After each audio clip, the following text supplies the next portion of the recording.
I had to start restudying for the bar exam today, there are definitely some changes I would make. To help ensure you don't experience the same pitfalls that I did, I have divided the changes I would make into 3 key categories. The first, academic; the second, physical health; and the third, mental health, because bar prep is best done with a holistic approach. First, I would trust that I already know how to study, instead of trying to reinvent the wheel simply because it's the bar exam. Second, I would prioritize consistency over perfection, because a good enough study day is still a productive study day. On that note, I would also start incorporating practice earlier, especially timed writing and MBE questions, which I often pushed back until I felt ready.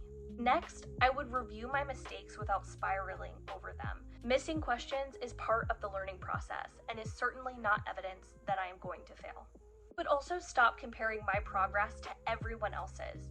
Just because a friend is studying for 14 hours a day does not mean that that's what I need or should be doing as well.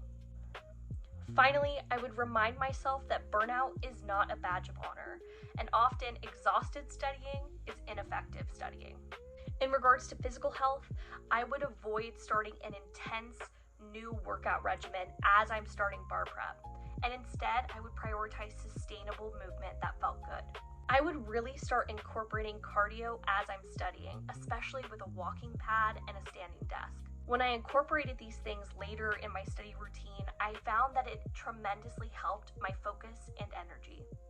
Next, I would really prioritize sleeping more consistently instead of convincing myself that one more hour was going to make or break my score. I would also keep easier, more convenient meals that were a little bit more nutrient dense at the ready, so that I avoided ordering fast food or eating food that left me feeling sick or groggy.